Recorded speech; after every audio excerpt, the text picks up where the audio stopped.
Quizá el poema nazca de la exploración de una circunstancia compartida, o como respuesta a una experiencia personal, dolorosa o alegre. Unas contadas palabras que serán reflexión, no del intelecto solamente, sino del ser todo de carne y hueso. Detrás de ellas estará, por supuesto, todo eso que se llama una visión del mundo, convicciones religiosas y políticas, aprendizajes o escarmientos. Desde allí se habla y se valora, tal vez dudando, otras equivocándose. Desde allí se trata de distinguir lo verdadero de lo falso, en la emoción y en la palabra, lo honesto de lo ficticio, o retórico o sentimental. Hasta ahí el epígrafe. Conocí a José Manuel Arango en la antigua Facultad de Ciencias y Humanidades, cuando apenas empezaba la carrera de Filosofía. Hoy, 33 años después, esas imágenes son imprecisas. Las palabras no aciertan a describir las impresiones, porque la memoria también es efecto del cuerpo. José Manuel aparecía como un hombre tímido, respetuoso y amable. Esas cualidades resaltaban más en una época de intensa comunicación gremial y política. Ahora logro recordarlo, en una reunión del claustro de profesores, cierto escepticismo cálido y prudente, enemigo de las explosiones verbales, irradiaba un aire de madurez y sabiduría. Poco hablaba de sus actividades intelectuales. También permitía que los jóvenes de ese entonces pidiéramos su opinión. Hablábamos de poesía, yo estaba interesado en la obra de Borges.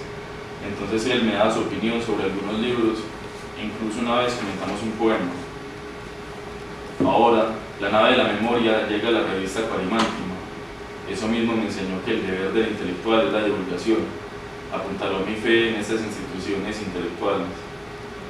Años después, el número 24 de la revista Estudios de Filosofía consignó en sus páginas un in memoriam con una noticia biográfica y una selección de poemas que yo realicé. Es imposible borrar la imagen de este hombre silencioso, sonriente, avanzando por el corredor del tercer piso del bloque 9, con un tránsito de la sombra a la luz. Su poesía es inspiración y develamiento.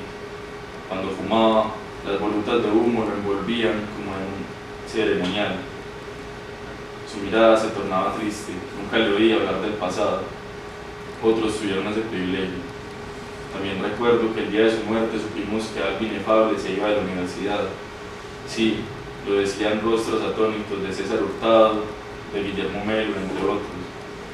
Conservo en mi biblioteca los libros, Signos y Cántica. Su pequeña, nerviosa caligrafía sobre esos textos alumbran mis días. Pero ahora quiero dejar al lector estos textos de su obra póstuma. Primero les habla el poder.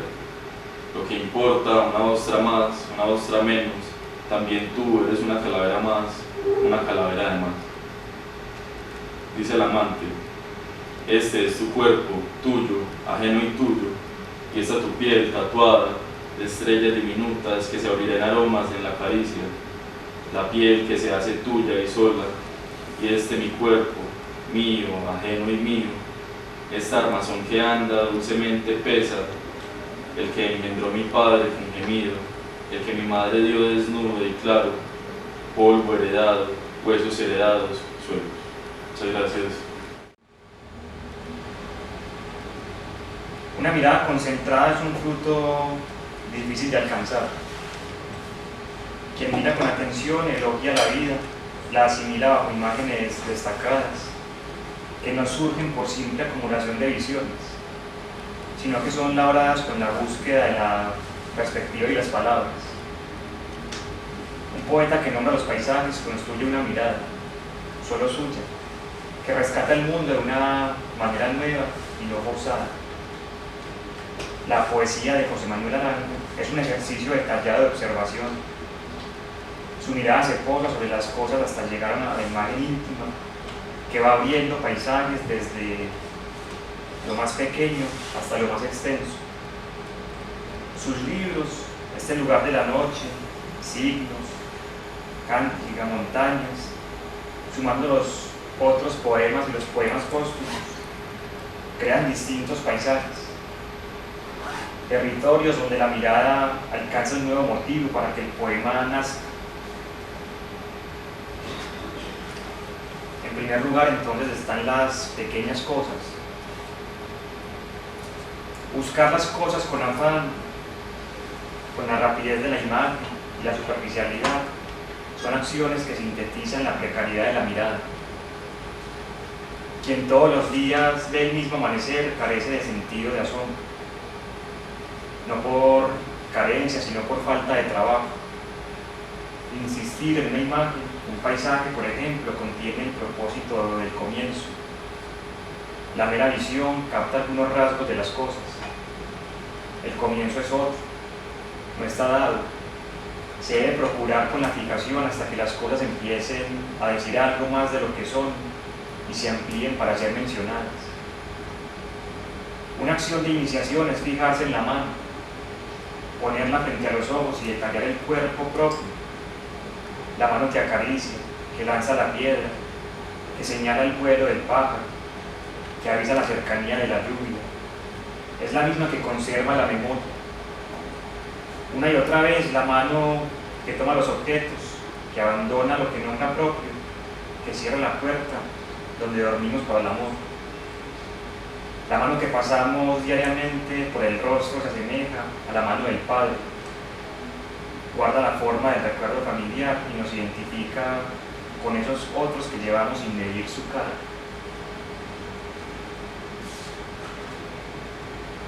A veces veo en mis manos las manos de mi Padre y mi voz es la suya. Nos dice en un poema José Manuel Arango.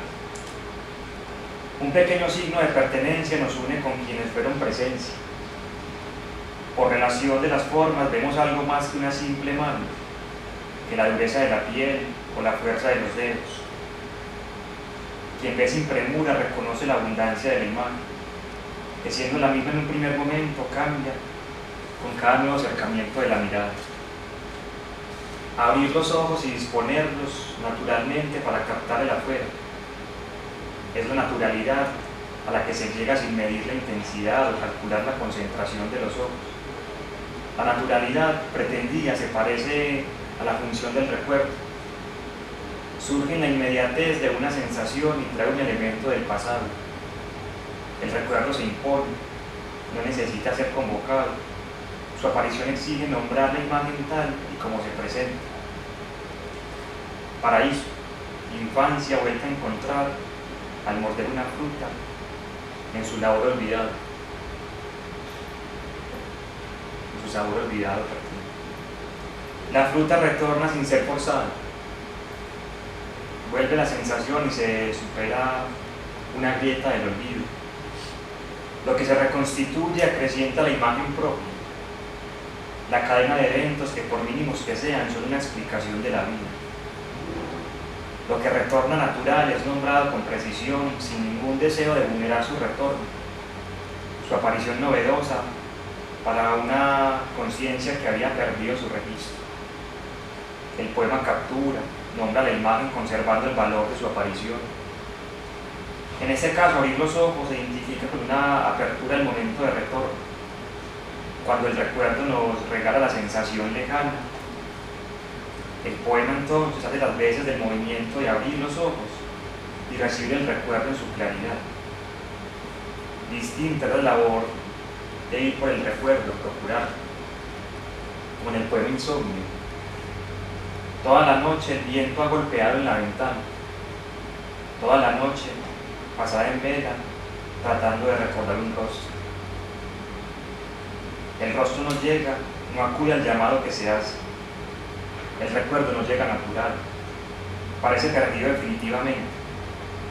Hay que llegar a esa naturalidad, hasta que retorne el rostro por una sensación o por un intento eficiente del pensamiento. Detrás de la imagen que retorna por sí sola, de la imagen que se busca, habita una misma pretensión. El poeta está preparado para conservar la imagen instantánea o es capaz de nombrar la intención de una imagen que no llega nítida. En la apertura de la mirada al acto natural, el afuera empieza, en apariencia, a repetirse. Todo se muestra igual, idéntico a su anterior vistazo. Igual que la mano propia observada corre el peligro de agotarse siempre en ser solamente imagen. o que el recuerdo de la fruta de la infancia sea el esfuerzo por una reconstrucción idéntica del evento primero. Así las cosas y los eventos de la afuera pueden ser una reiteración que no da lugar a ninguna expresión de nuevo asombro. En lo que tenemos familiar, la mirada encuentra el asombro en potencia. El poeta aprende a ver la multiplicidad de sentidos. De mero un poema de Arango, al menos un fragmento. En la mansa familiaridad de las calles, la sombra de un árbol cuelga inmóvil sobre un muro blanco, y de pronto sin raíz, el deseo de quedarse en este día siempre. Se afirma una relación entre la mirada y la palabra escrita. El poema hace las veces de versión de lo muy bien mirado, o de lo muchas veces mirado, o de lo que se intenta mirar con cautela. Para nada es una copia de la imagen, una reproducción rápida que posea las referencias acordes. Es mucho más auténtico el verso que es fiel a la autonomía del mundo ante los ojos, de una subordinación de los sentidos a lo convencional. Lo que puede la mirada es lo que puede el pensamiento. Por eso la insistencia en ver propio y claro, en un ver que deje una huella de pertenencia en las cosas. Y parece que se lee con facilidad esto en los poemas de José Manuel Arango, que no hay una intención de reproducir lo que dice el mundo, sino que simplemente es la autonomía del poeta. Es una naturalidad que se lee bella, es una naturalidad que se lee libre en su mención, y no parece que es un poeta que quiera adecuar el mundo a sus palabras, no parece que sea un poeta que quiere forzar las cosas. Por eso entonces ese rasgo, ese matiz de la naturalidad sirve tanto para pensar lo que podría ser un procedimiento que parece sencillo, un procedimiento que parece cotidiano incluso, que parece simple, pero que en últimas no lo es, porque es la concentración, es la imagen que llega por trabajo, por cuidado, y es un saber mirar, un saber ver las cosas, que puede ser de las acciones que hemos perdido y olvidado en el tiempo, de tanto estar quizá adheridos o sumergidos en los discursos, la argumentación. Parece que la imagen nítida y cotidiana de la afuera se olvida. Arango la recupera con belleza y claridad. Sin las palabras, en el poema se desprende la imagen de la memoria. Entonces el mundo se convierte en una derrota extensa y cara, insoportable. Con el poema se intenta una preservación mínima, no al modo de una lucha contra el tiempo, sino como elaboración fina de una memoria de sí en los lugares, en los objetos, en la vida. El poema es una escritura particular, sencilla, forma de sobrevivir para sí, más allá de toda petición o exigencia externa.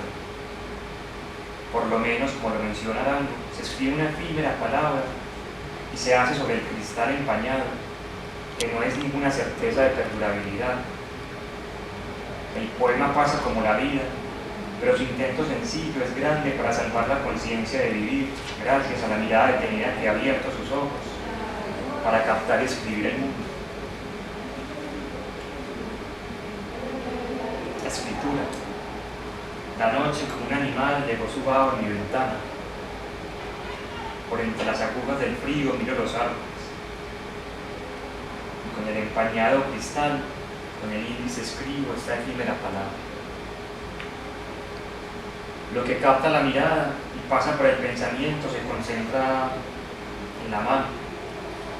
Se trata del trabajo creativo que da la impresión de actividad cotidiana. El poeta no hace de su mirada un instrumento especial, un instrumento elegido. Lo que hace es integrarla y reconocer la suya. saber que con ella puede distinguir la particularidad de su experiencia.